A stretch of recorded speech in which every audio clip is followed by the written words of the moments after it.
Hello everyone, we will see next chapter today, that is chapter number 4, that is reproductive health. Okay, then before going to this chapter, we have to first understand what exactly we do mean by reproductive health.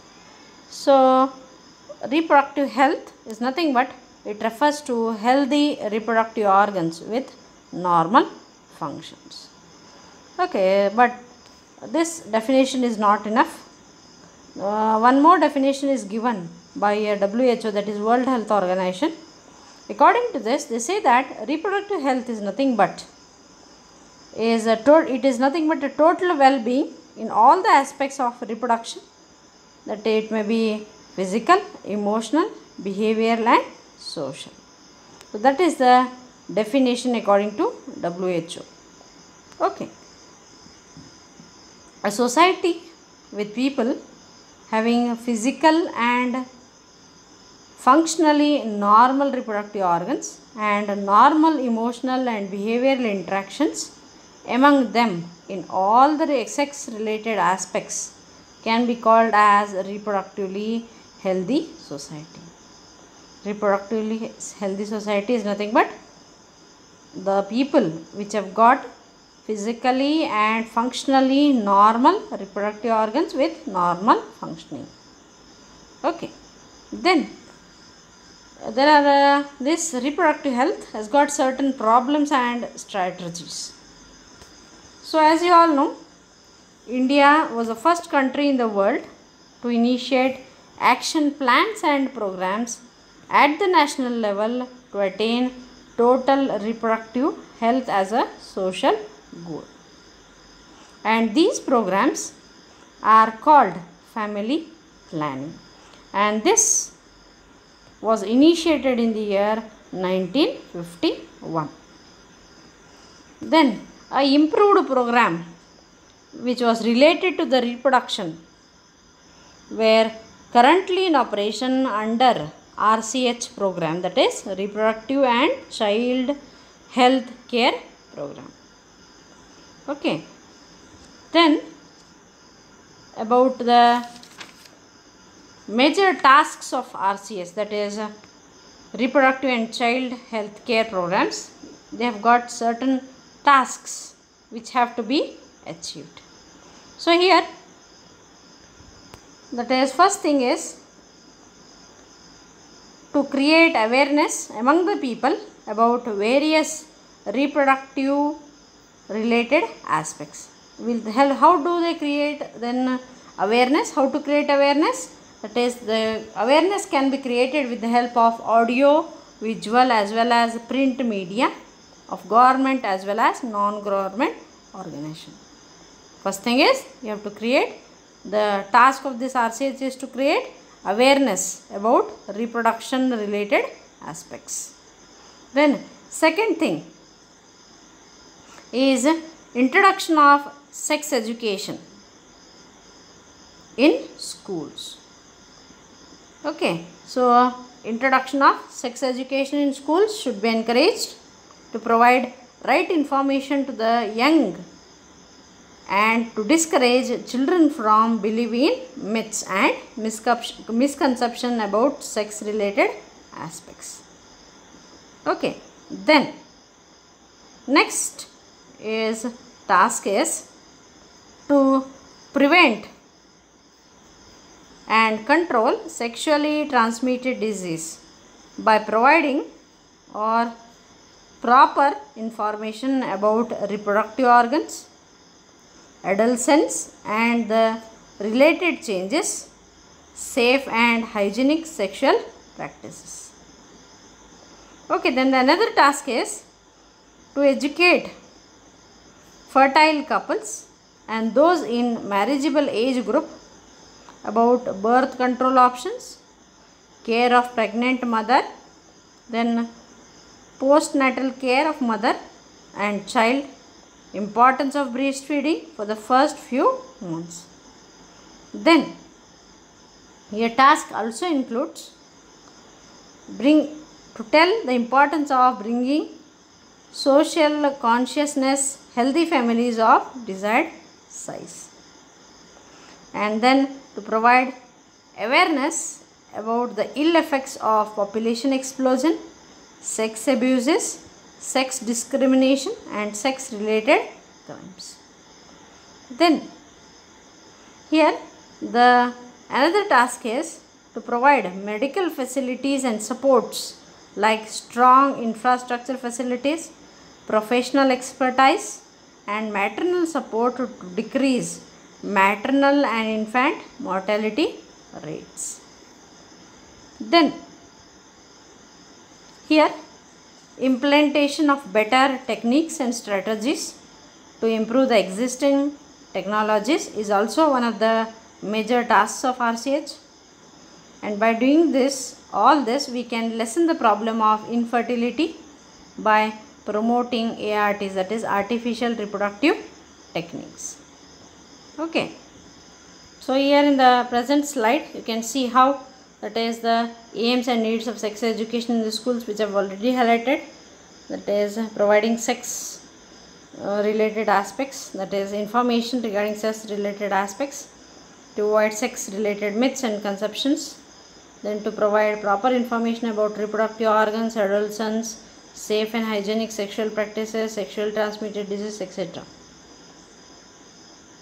Okay, then next one is about the population explosion and birth control. You can see, before starting this, let me tell you regarding the steps which are taken for building a reproductive healthy society. So certain steps were taken to build the reproductive healthy society. That first one is statutory ban on amniocentesis for sex determination, because these people went on checking the sex of the child, and if they found the sex of the child to be female, they starting aborting it.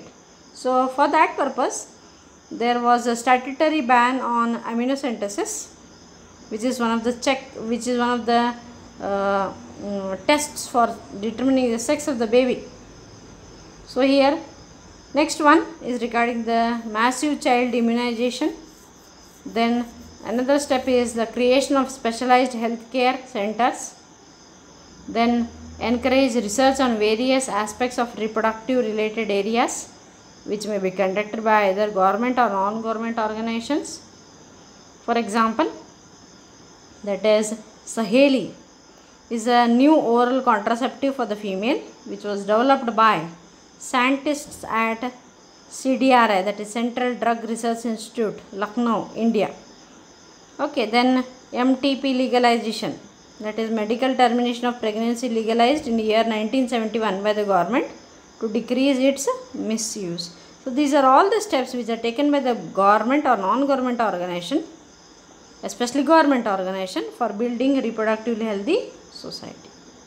Okay, then what are the next indicators of the improved reproductive health? Then how we will come to know that the society has improved in a reproductive way, right? That is the indicators of improved reproductive health. First one is that is better awareness about the sex related matters. Then increased number of medical assisted deliveries has been taking place now. Then better postnatal care leading to decreased maternal and infant mortality rate.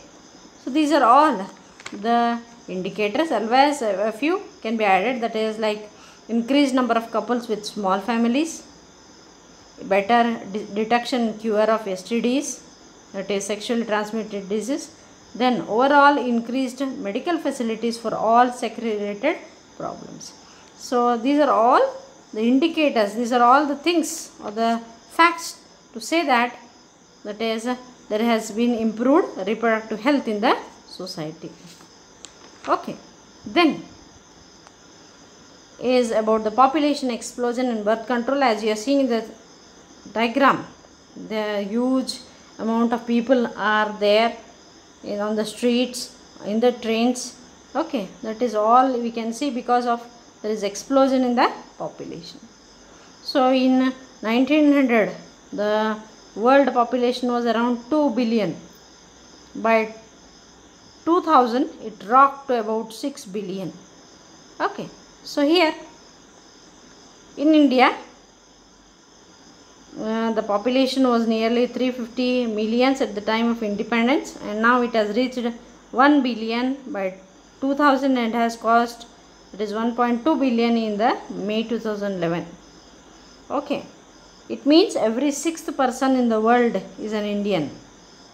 Okay, so what do you mean by this? Is all the general things which we need to know regarding the population explosion data. Okay, then here what do you mean by population explosion? So when there is a rapid increase in population over a relatively short period of time, it is called as population explosion. In a short period of time, there is increase in population. Okay, rapid increase, that is nothing but can be termed as a population explosions. Okay, then according to 2011 Census reports, our population growth was less than 2%, and at a rate that was at which our population could increase rapidly. Okay, then coming to the reasons for population explosions. So here the reasons for a population explosion, the first one is increased health facilities and better living conditions. Then there is a rapid decline in death rate as well as maternity mortality rate, that is MMR. Then IMR, that is infant mortality rate. Then next cause is there is increase in the number of people in the reproductive age. Then the another reason is about the control of disease. Nowadays there is control of disease due to better medical care, control of epidemics like cholera, plague, smallpox, etc. Then you can also, another reason is the protection from natural calamities is one of the reason. Then advancement in agriculture and increased availability of the food.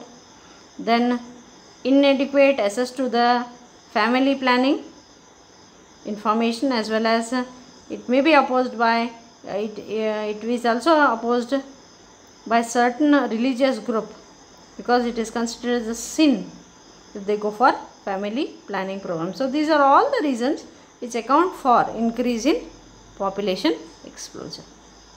Then what are the impacts of population explosion? If there is a more population, what are the impacts? So first thing is the scarcity of basic requirement, that is the food, shelter and clothing. Okay, that is a major impact. Okay, then coming to the control measures, how you can control this population explosion now? So here first thing what we can do is motivate smaller families by using various contraceptive methods. That is, today in India there is a slogan, okay, that is hum do hamare do, that is we too, ours too, and many of the couples have adopted it, and it is working wonders in the urban. Then statutory rising of marriageable age of the female to 18 years and that of the male to 21 years. Then along with this, the government has also given certain incentives to the couples with the smaller families, and that has also attracted the families to become small. Then encouragement of the use of contraceptive methods, as it seems to be only hope to keep the growth of the population under check. So these are all the measures for controlling population explosion. So next we will move on to the next part of the chapter, that is birth control or contraception. So what do you mean by this contraception? Then they may ask you for one more question, define contraceptions. So contraception is nothing but it is the voluntary or deliberate prevention of pregnancy after the sexual activity. You can have sex, but after having sex you can prevent yourself from getting pregnant, and that phenomena is nothing but the contraception. Once again I will repeat, contraception is nothing but it is the voluntary or deliberate prevention of pregnancy after sexual activity. Okay, then coming to next part is regarding the properties of an ideal contraceptive, which may be asked for 2 marks question. Write the features of an ideal contraceptive, which you need to add 4.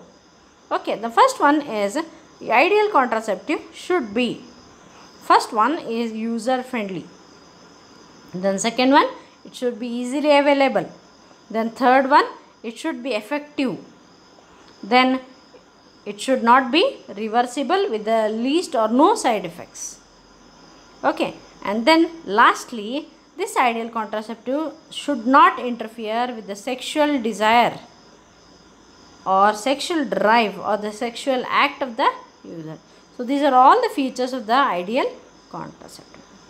User friendly, okay, then easily available, effective, reversible, and it should have least or no side effects, and it should not mainly interfere with the sexual drive of the individual. Okay, then about the contraceptive methods.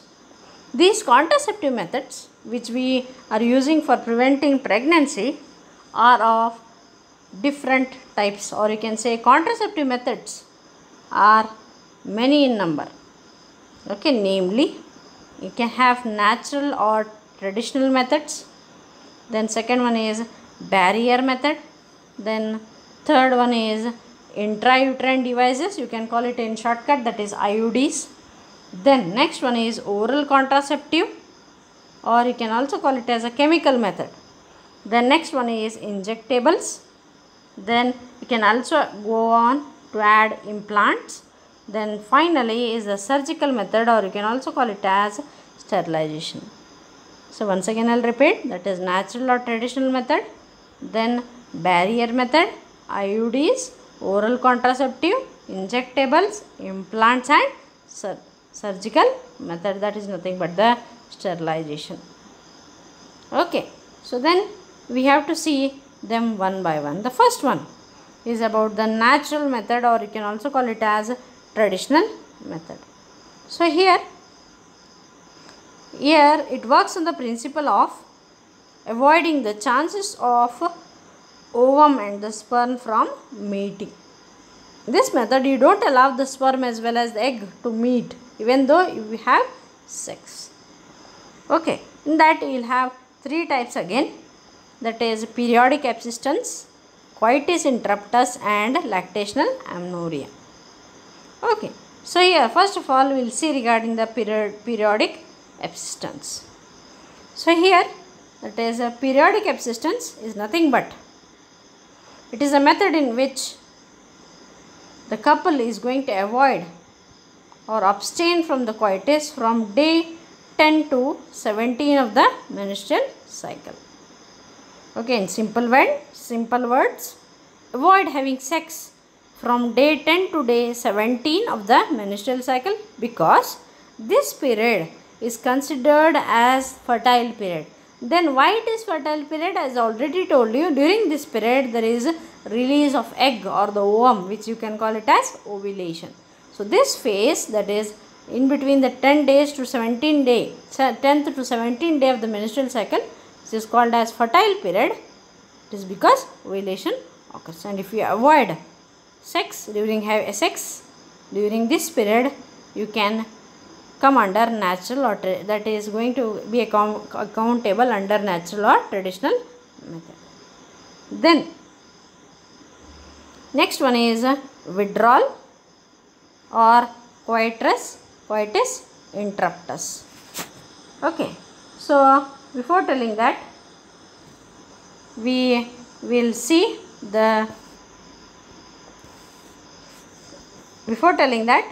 about the coitus interruptus. In this method, the partner is going to withdraw the penis from the vagina during sex just before ejaculation, just before the release of sperms, because to avoid insemination. Okay, the next one is lactational amenorrhea. Okay, it is called in shortcut, that is LAM, lactational amenorrhea method, LAM. So in this method, or you can say this method is based on the fact that ovulation and menstrual cycle does not occur during the period of intense lactation, which is followed by parturition. Soon after delivery there is a intense, that is parturition, or yes, soon after the parturition there is intense lactation.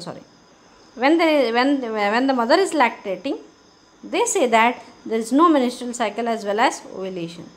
And if you have sex during this time, this is going to help to prevent pregnancy, and this can be effective up to 6 months after parturition or after delivery. Okay, because when the mother is breastfeeding the child, okay, that is the chances of getting pregnant is almost nil. But however, this method, the dependency on this method is not 100%. Okay, this is all regarding the natural method. The next one is barrier method. So barrier method, in barrier method, here in this method you can see that is the ovum and the sperm are prevented from physically mating. Okay, you don't allow them to mate, then how you can do it? So here the physical mating of the sperm and the egg is stopped by either by using these condoms or diaphragms or the cervical caps or the vaults. Okay, so here first of all we will see one by one barrier method. The first one is the condoms. So these condoms, these are the barriers which are made up of either the rubber or the latex sheet. Then these condoms are used to cover the penis in the male, and as well as if you are using the female condom, it is used to cover the vagina in the female.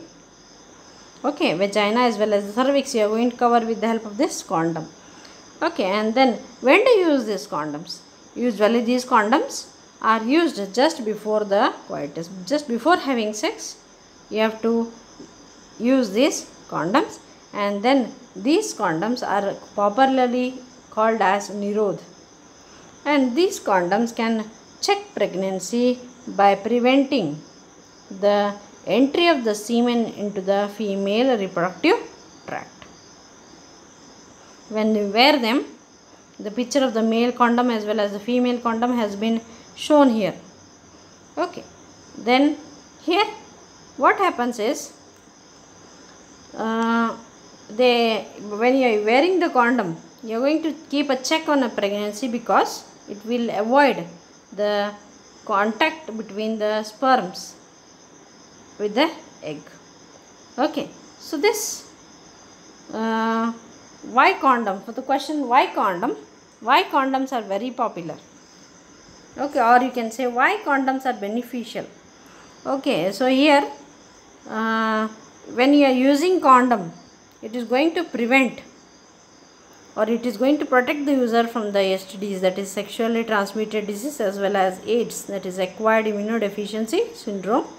And the why condoms? Because the condoms are easily disposable, then these can be self inserted, and thereby it is going to give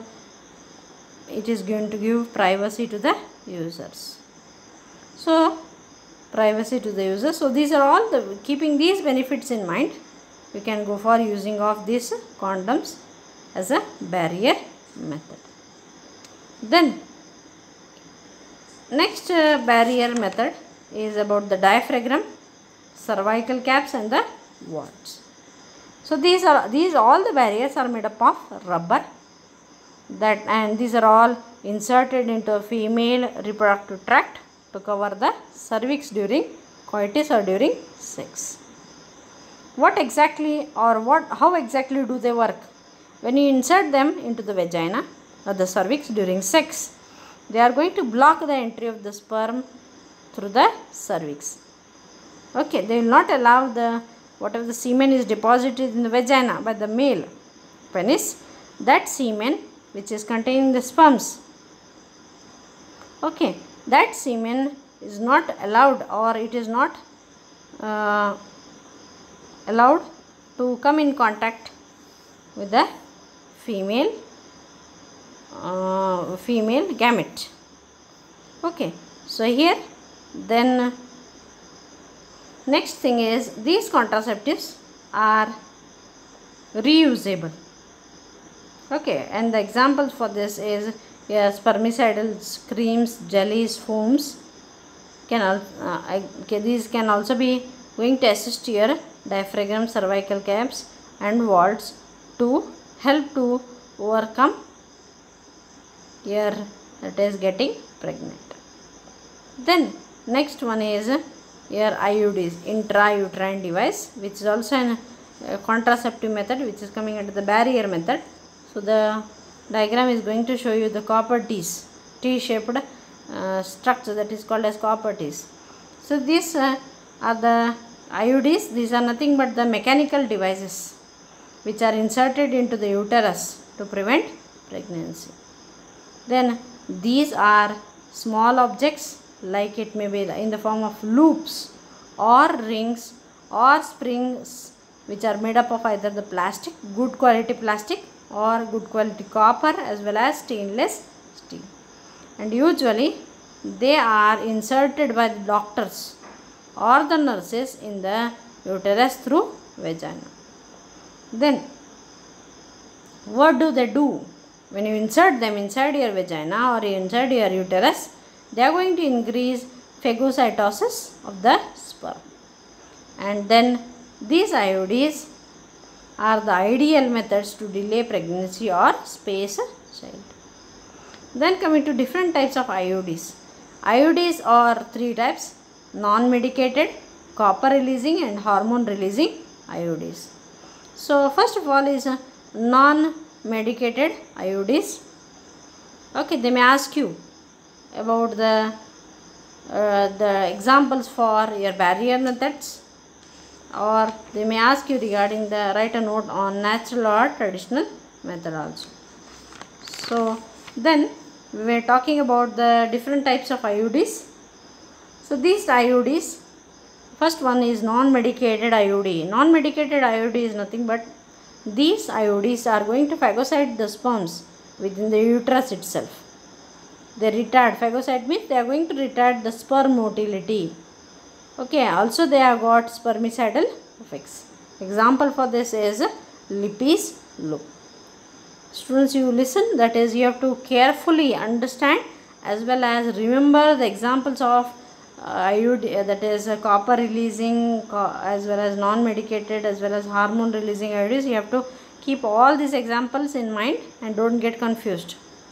Okay, because sometimes they ask you give two examples for non-medicated IUDs, or they may ask you the example for give example for hormone releasing IUDs. So you have to be perfect with this. Okay, so then Lippes loop. The next one is regarding the copper releasing hormones. These copper releasing hormones, what do they do is they are going to release the copper ions within the uterus, and which is going to suppress the sperm motility as well as the fertilizing capacity of the sperm. Example for this IUDs is copper T, Cu7 and multi-load 375. So these are all the examples. Then next one is regarding the hormone releasing IUDs. So these hormone releasing IUDs, what they do is they are going to make, when you make use of this hormone releasing IUDs, what they do is they make the uterus unsuitable for the implantation, that is to get pregnant, as well as the cervix hostile for the sperms. That is, when you are making use of this hormone releasing IUDs, whatever the chemicals are there, hormones are released, those hormones will make the cervix, that is the lower part of the uterus, will make hostile to the sperm. That is, they will create conditions in such a way that the sperms do not live for more time. Example for this is progesterone LNG20. Okay, right. The next is regarding the oral contraceptive. Before going to the oral contraceptive, let me tell you in brief regarding the chemical method.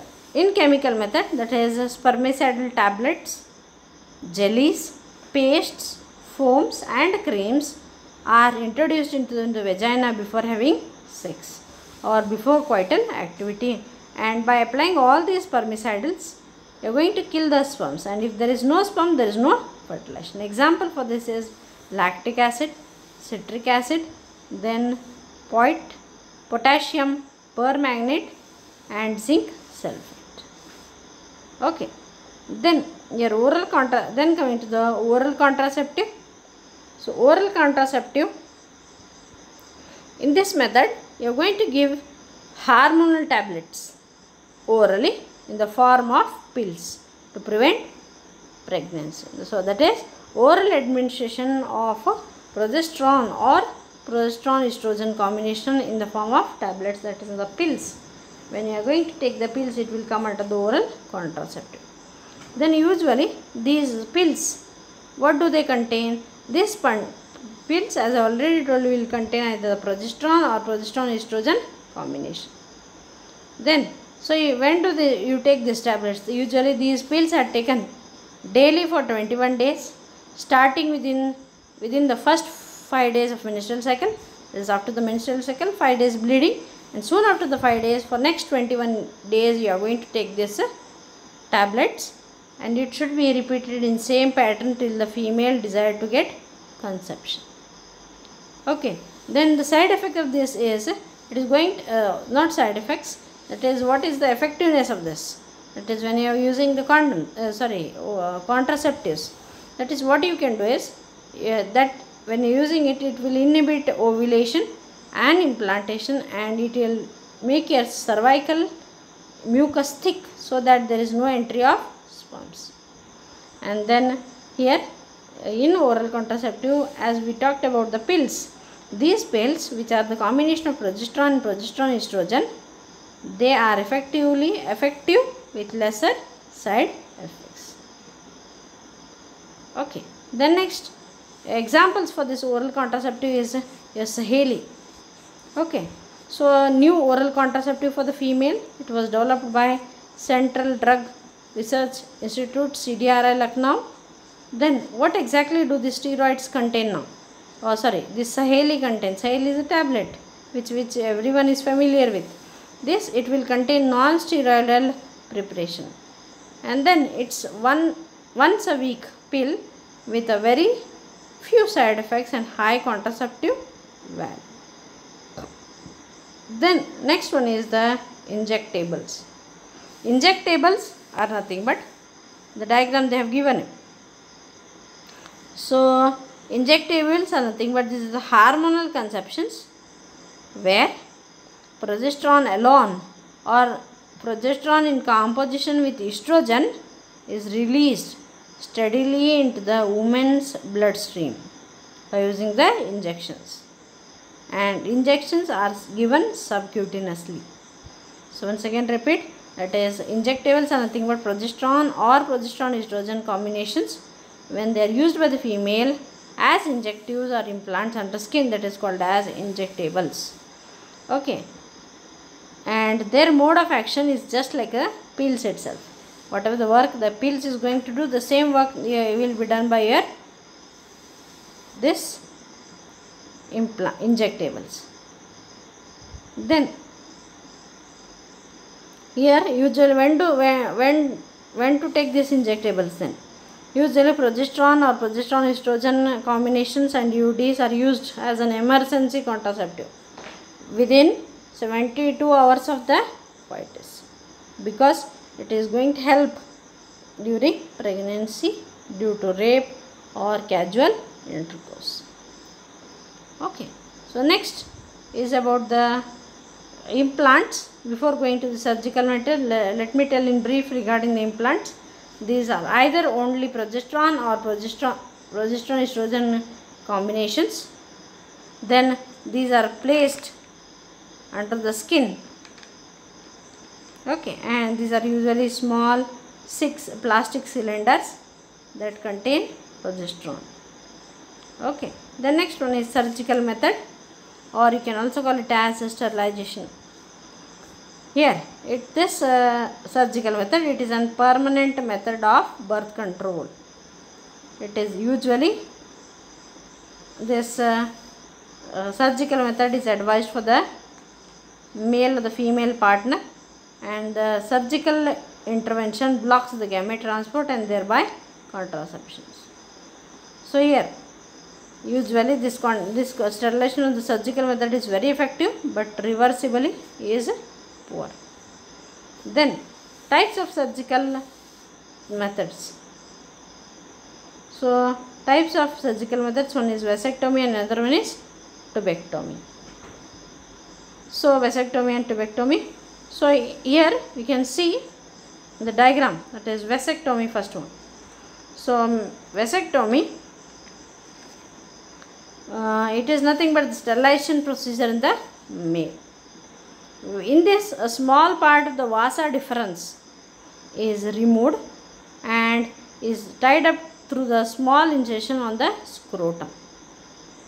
Okay, so what do they do? That is operation, what do you call? That is, they are going to cut a small part of the vasa deferens and that is removed, and then it is tied up with a small portion of the scrotum. Okay, then tubectomy. Tubectomy is nothing but it is the method of sterilization in the female. What do they do in tubectomy? A small part of the fallopian tube is removed and it is tied up through a small incision in the abdomen as well as through vagina. Okay, so that is tubectomy and vasectomy. Okay, right? So next part of this chapter we will see in the next class.